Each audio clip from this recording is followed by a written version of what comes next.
Okay, welcome back to another sweet video on my channel. Today we're going to be working on ankle and lower leg treatment skills. Last time we looked at evaluation skills. Today we're going to be looking at treatment skills.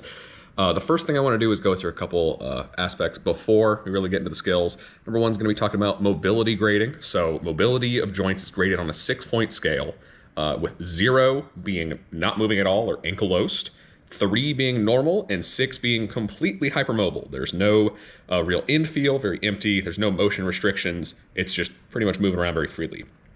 Now, the second thing I want to talk about is distraction grades. So distraction grades, or long axis distraction intensities, I suppose you could call them, are on a 1 to 3 scale. So number 1 is going to be unloading of the joint. It's used to alleviate pain by decompressing structures. Number 2 on distraction scale is going to be where you take up the slack of the capsule, and it's going to eliminate pain by pulling the surfaces away from each other. And then number 3 is going to be the highest intensity of distraction. It's going to be where it's stretching the capsule and ligaments. In a similar line of thought, we also have the Maitland grade, and that's going to be for measurement of intensity of joint mobilizations.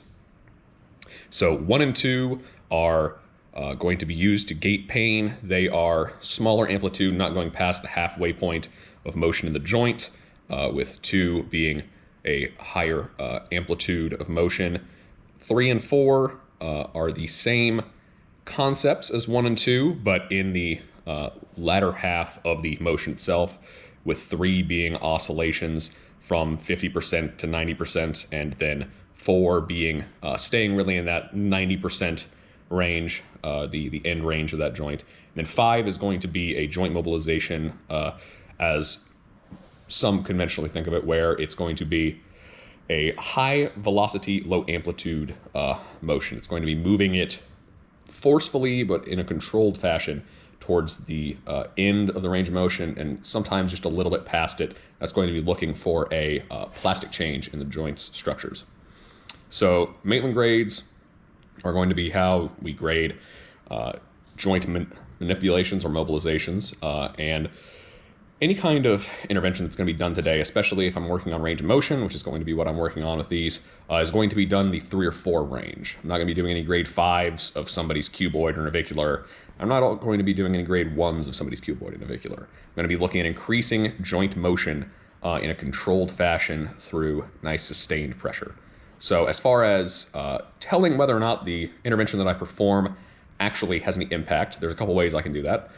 The classic test-retest philosophy is what I'm going to be using, or what my stuff's going to be falling under today, which is that I assess the motion, I perform the intervention that I have planned, and then I retest the prior motion. And so by looking for differences that are present between the initial and the follow-up, I can tell whether or not my intervention was successful. If I'm working on dorsiflexion and I perform a mobilization with movement, and they come back with the exact same dorsiflexion, I know that my mobilization with movement was not very effective. At the same time, that's a very good outcome measure that I can use objectively. You can measure with a goniometer. You can look at patient quality of movement. There's a lot of different ways that you can assess it to get objective or subjective feedback, but that's going to be the main way that I go about qualifying and quantifying how effective my interventions are. Okay, so now we're going to go ahead and start with some of these treatment skills. So first things first, we're going to start with the TAlocrural joint. We're going to work our way down the foot as we go through the joints, going through some mobilization techniques. In the TAlocrural joint, we've got a convex talus articulating with the concave mortise, which is the tibia and the fibula coming out here laterally.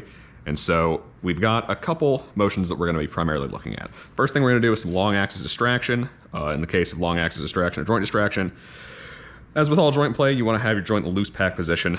In this case, it's going to be subtalar neutral, which can be found by palpating the domes of the talus and getting them to be equally represented between your fingers. And then 10 degrees of plantar flexion. So working from a neutral here, coming down 10 degrees, nice and easy. So from there, a good grip around the calcaneus and a grip around the top of the foot allow me to get a good, clean pull straight inferior on the foot and loose packed. And so in a grade 3 joint distraction here, or long axis distraction, I'm going to be really stretching both the capsule and the medial and lateral collateral ligament groups that we have in the ankle for mobility. So after long axis distraction, I can look at two different glide directions. Both of them can be done two ways. The first thing I'm going to look at is a dorsal or posterior glide to increase dorsiflexion. So there's two ways you can go about this. You can either move the mortise posterior or the talus anterior. Both are going to work to facilitate the same motion based on the convex-concave rule. And you want to do them in loose packed again. So get the ankle in neutral there. You can see that's a nice smooth 90. You can also really see the tendons popping in the back there. Talus, subtalar neutral, relax at 10 degrees. And then from there, stabilizing the foot, you can sink the mortise posteriorly, or you can stabilize with your arm and pull the talus anteriorly.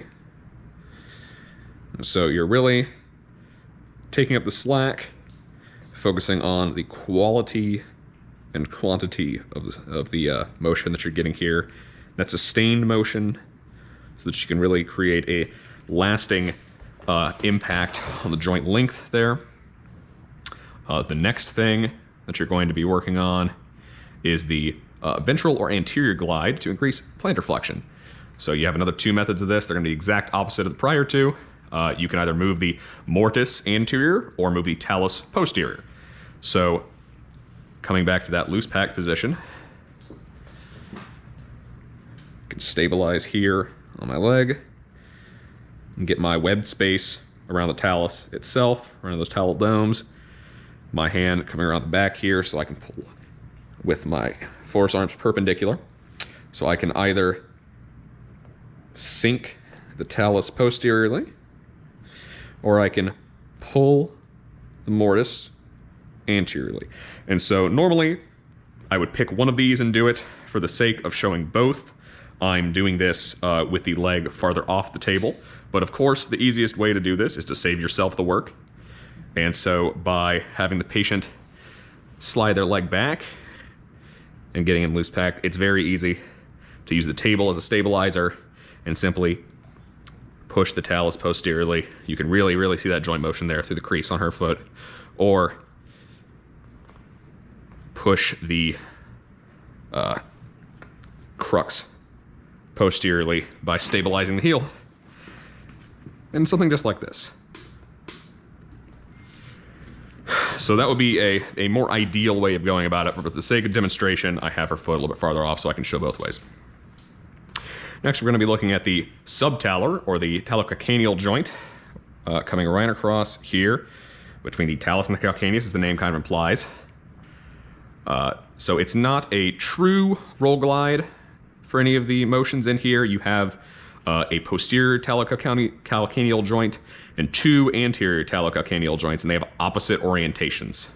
They actually also have different joint capsules, but they all work together for the same motions.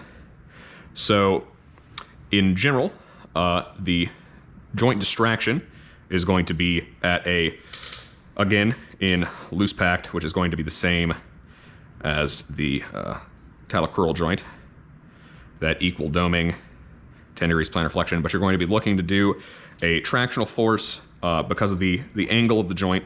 You're going to be looking to go inferior and posterior at a 45-degree angle. So you can get a good cupping around the calcaneus like that. Hold the foot and get a good long axis pull to that. Now, it can be a little challenging to get a good stable grip on it due to the nature of the heel. There's not exactly a lot to... It's got a bit of a bulb at the end there, but there's not a lot to grab onto for long, sustained pulls. You could also work with two hands, stabilize the foot, and pull down at an angle there to really get that tractional force. Next, we can look at a medial or lateral glide. The medial glide is going to be to increase eversion. The lateral glide is going to be to increase inversion. So at that point, you're going to be stabilizing the talus. You can get a hand on the domes and work back from there. As long as you are inferior to the malleoli, you know that you're on the talus. Stabilizing, similar to the way the talar tilt test is done. You can stabilize with a hand on that talus and a hand on that calcaneus. apply force perpendicular to the joint, of course, to really get that good vector. Come back into the side, do a lateral glide. And so exactly as you would expect, a lateral glide is going to help with the lateral motion, or the inversion of the foot. A medial glide is going to increase the eversion of the foot. So next we're going to move on to the intertarsal or the tarsal metatarsal joints. So coming down from the calcaneus here and the talus, you can just slip right onto the navicular right here. You can feel the navicular tuberosity. First, with a firm grip on the navicular, coming just superior to the plantar fascia. You can get a good pinch grip there. You can get, with a hand on the calcaneus, you can get a good inferior glide, a good superior glide there of the navicular on the calcaneus and talus. And so this is going to be your superior glide. It's going to be working more into supination, especially in the forefoot. The inferior glide is going to be working a lot more into pronation, especially in the forefoot. This, of course, coming through your least frank joint, your Chopard joint, coming through here. I'm just going to be working on the medial side for the sake of this video, but of course you can do this between any of the joints. Next, working down from the navicular, I can come onto the medial cuneiform.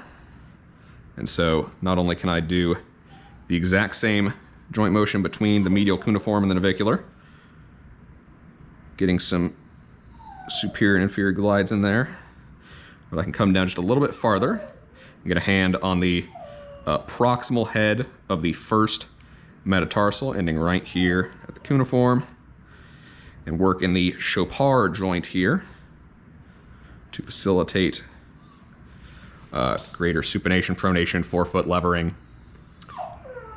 And so plantar glides are going to increase plantar flexion accessory motions for supination. Dorsal glides will increase dorsal glide accessory motions for pronation.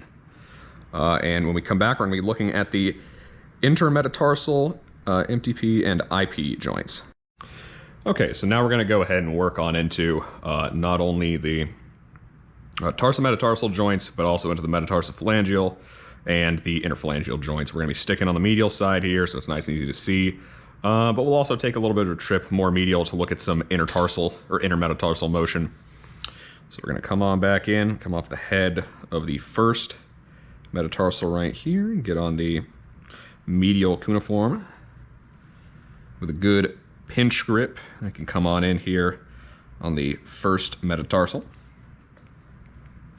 and get some inferior and superior glide motion of the first metatarsal on the medial cuneiform. And so for the tarsal metatarsal joint, the loose pack is going to be midway between pronation and supination. When we work down into the metatarsophalangeal joint, the loose pack is going to be neutral, and the interphalangeal joint, the loose pack is going to be in slight flexion. So that's going to be where we're working for all these. We also can look at joint distraction in the case of the metatarsophalangeal joints here and the tarsometatarsal joints. So with a good pinch grip, just like you would on the ulnar or the radius, do some long axis distraction. Better stabilization could be done with my hand given the position, but in order to optimize the footage here, I can just do a slight pull, keeping my forearm in the direction of force there to pull away. So next we can work down into the metatarsophalangeal joint here, the big toe, as it's colloquially known. Ooh, surprise. We can perform the same action. So for the digits, just like in the hand, you have a very similar orientation going on here. The articular surface of the proximal bone is going to be convex, while the articulating surface of the distal bone is going to be concave. So if I move the proximal phalange of the great toe dorsally, it is going to be a dorsal glide. If I move plantarly, it's going to be a plantar glide. Nice and easy. Plantarly, also known as volarly, a good way to remember that is that voles are a burrowing mouse. And so if you move towards the volar surface, you're going to be stepping on voles. So in the same way, now in the case of the first digit, and all your digits really, you also have abduction, adduction forces. Typically your midline for that isn't going to be the medial aspect of the body, but more the medial aspect of the foot coming down the third ray. So you could, with a good stabilized hand on the medial aspect of the, on the overall medial aspect of the foot, do lateral gliding, or lateral gliding in orientation to the midline of the foot, or stabilizing the totality of the foot, moving the toes out of the way if you need to. You could also do some medial glides in respect to the orientation of the midline of the foot. But for today's patient, we're not particularly worried about those. Some good, simple long axis distraction can be done with a good grip on the toe. You can really see the joint distraction right across here along with the tension of those ligaments. The same can be done moving down to the interphalangeal joint here. The great toe only having these two toe bones, so you can stabilize and distract. Or to really work in loose packed, you can get that slight flexion there, get that distraction, a little bit of an inferior angle, or just work on anterior, or pardon me, volar and dorsal glides. So your volar or plantar glide is going to increase extension. Your dorsal glide is going to increase flexion. Next, we're going to work into some mobilizations of the movement.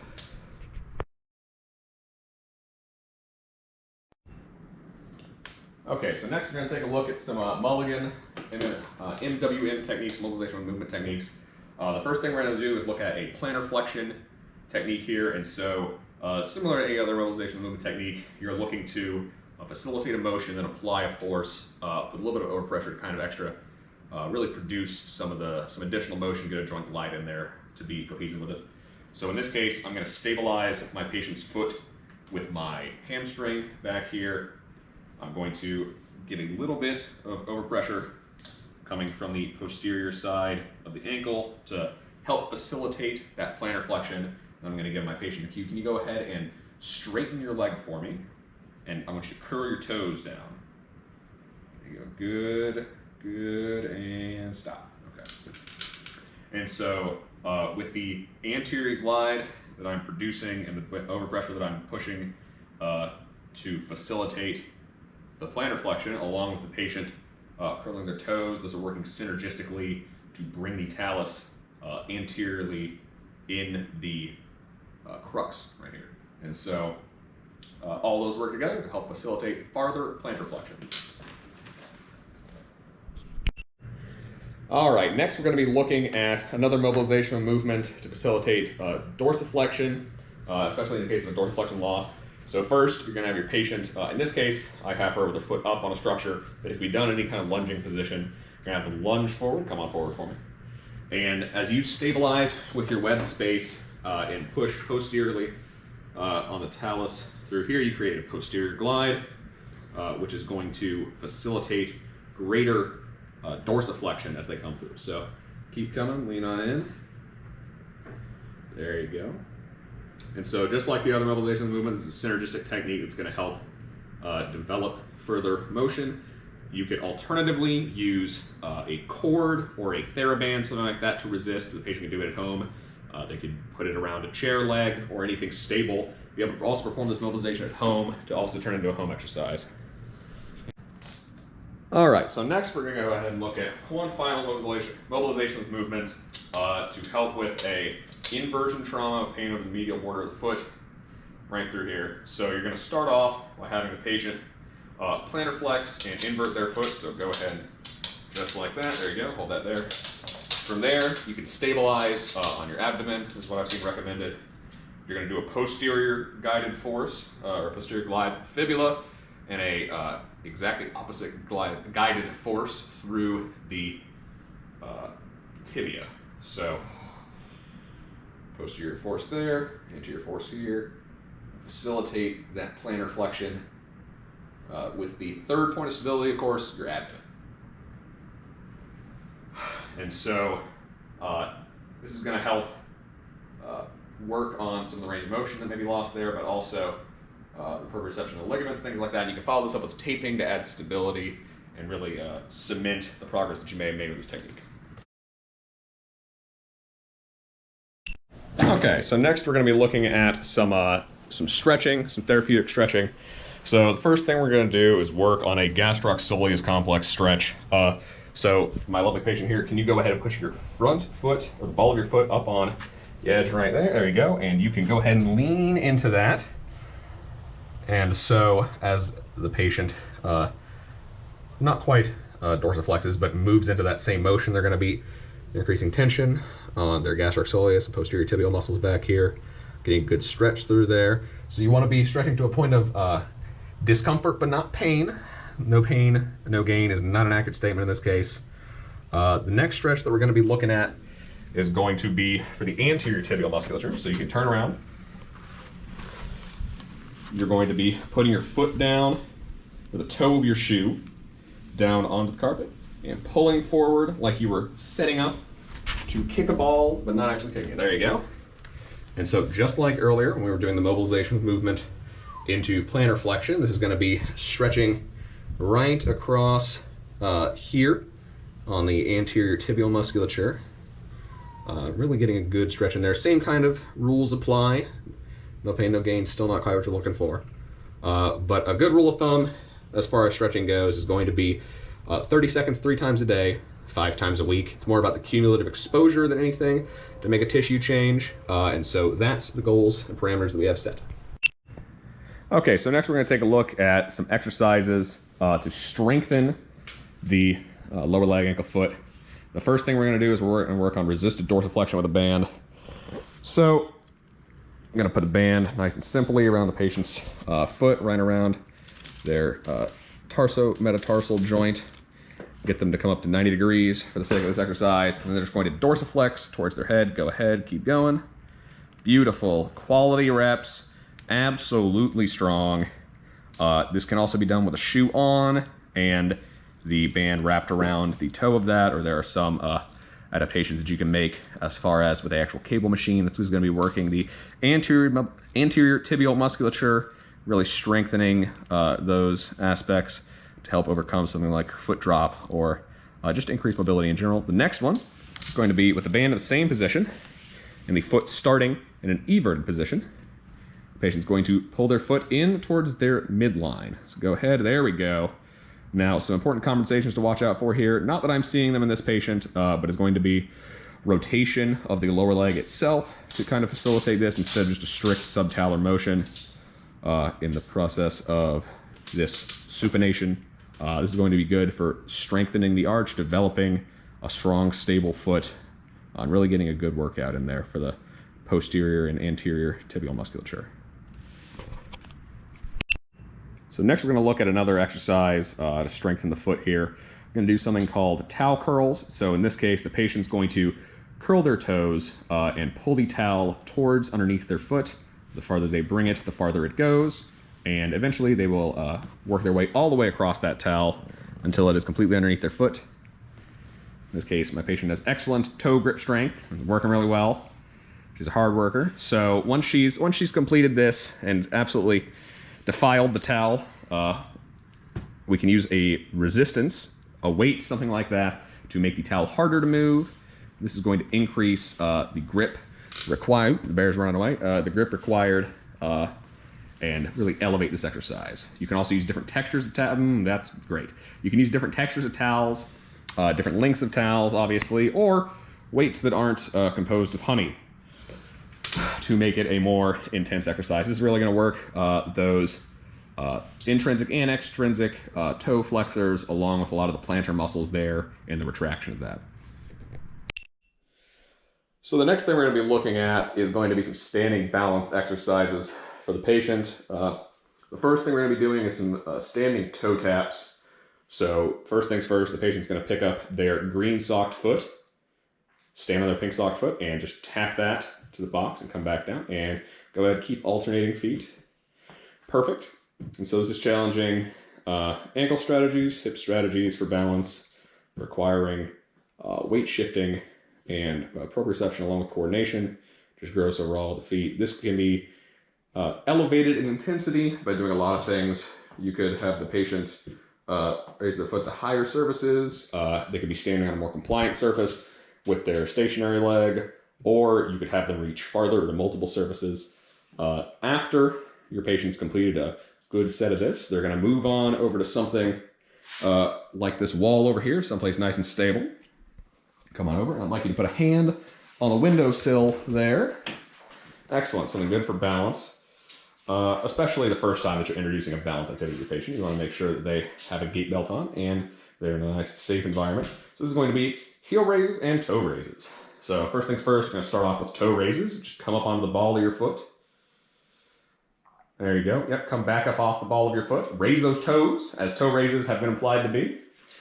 And so one trend that you may see with patients working into toe raises is that they have a tendency to shift their hips back instead of just raising their toes up. So that is a strict toe raise, keeping the hips stable above the feet, just raising those toes up. That's going to work the anterior tibial musculature. Next, you're going to have heel raises. You come up on the balls of your feet. There you go. Perfect. Just like that thing I tried to say the first time. So this is going to work that posterior calf musculature, the plantar flexors. And this is, both of these are both a strength and a balance activity, kind of getting a 2-for-1, a 2 for if you would. And so these can be progressed by changing the compliance of the surface underneath. Say if I added a foam board, something like that. In the case of home health, you could use a pillow, changing the duration of the time staying up on one's toes. In this case, the patient's using 2 fingers for support. You could reduce that. Or you could work into no hands for support or performing on one leg. And so there's a lot of good ways, there we go, there's a lot of good ways to elevate or regress the intensity of this activity, making it really good and well-rounded for working a good variety of the leg musculature. Hey everybody, thanks for watching my video. Hopefully this was a little bit more clear on the demonstration of exactly where my hands were and the positioning. Made some adaptations to our distance videos that we're making. And so hopefully this will help raise my quality a little bit. Have a good one.